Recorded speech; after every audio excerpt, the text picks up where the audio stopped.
टाटा समूह के स्वामित्व वाली एयर इंडिया ने उड़ानों में खाने के विकल्पों को लेकर हो रहे विवादों को लेकर एक महत्वपूर्ण कदम उठाया। एयर इंडिया ने अभी स्पष्ट कर दिया है कि वह हिंदू और सिख यात्रियों को हलाल भोजन नहीं परोसेंगे।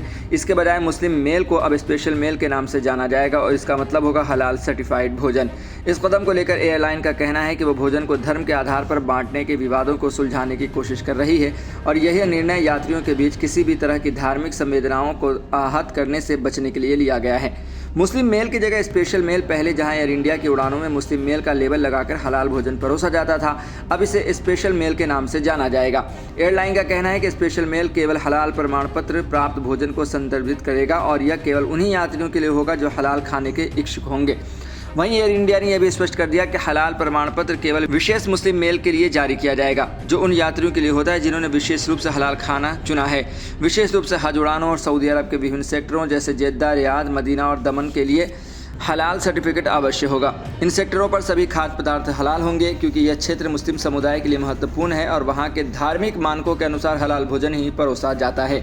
एयर इंडिया ने यह भी घोषणा की कि अब हिंदू और सिख यात्रियों को हलाल भोजन नहीं दिया जाएगा ताकि धार्मिक भावनाओं का सम्मान किया जा सके और कोई भी पक्ष धार्मिक आधार पर भेदभाव का आरोप न लगा सके।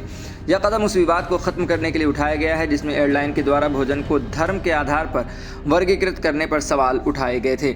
इस कदम के बाद एयर इंडिया ने हाल ही में अपने खाने की नीति को लेकर काफ़ी सुर्खियां बटोरी। यह विवाद तब शुरू हुआ जब एयर इंडिया की उड़ानों में मुस्लिम मेल के लेबल के साथ खाने को लेकर विभिन्न सवाल उठाए गए थे। इस संबंध में 17 जून 2024 को कांग्रेस सांसद मनकम टैगोर ने एक बयान जारी किया था जिसमें उन्होंने एयर इंडिया की फ्लाइट्स में भोजन को धर्म के आधार पर बांटने पर चिंता जताई थी। टैगोर ने सवाल उठाया था कि क्या हिंदू खाना और मुस्लिम खाना होते हैं? क्या आरएसएस ने एयर इंडिया पर कब्जा कर लिया है? इस बयान पर राजनीतिक और धार्मिक विवादों को जन्म दिया था और टैगोर ने नागरिक उड्डयन मंत्रालय से इस पर त्वरित कार्रवाई की मांग की थी।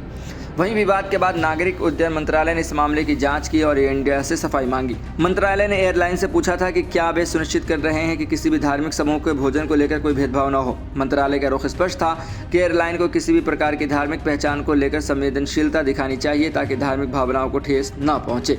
एयर इंडिया के इस निर्णय पर सामाजिक और राजनीतिक हलकों में मिलीजुली प्रतिक्रियाएं आई। कुछ लोगों ने एयरलाइन के इस कदम का स्वागत किया, इसे धार्मिक भेदभाव से बचने की दिशा में एक सकारात्मक कदम मानते हुए वहीं कुछ आलोचकों ने इसे अधिक जटिलता और विवादों का कारण बताया। एयरलाइन के इस फैसले ने सवाल भी खड़ा किया कि क्या भोजन के धार्मिक विभाजन से समाज में और अधिक असहिष्णुता बढ़ सकती है, जबकि इससे पहले भारतीय समाज में धार्मिक विविधता को अपनाया जाता रहा है। जैसा कि एयर इंडिया ने घोषणा की कि हज उड़ानों पर हलाल भोजन का प्रावधान पहले से था क्योंकि यह धार्मिक यात्रा मुस्लिम समुदाय के लिए है और वहां हलाल भोजन की ही मान्यता प्राप्त है। एयरलाइन ने यह भी कहा कि हज की उड़ानों पर सभी खाद्य पदार्थ हलाल प्रमाण पत्र प्राप्त होंगे जो धार्मिक परंपराओं का सम्मान करते हुए यात्रियों को सुरक्षित और उपयुक्त भोजन प्रदान करेगा।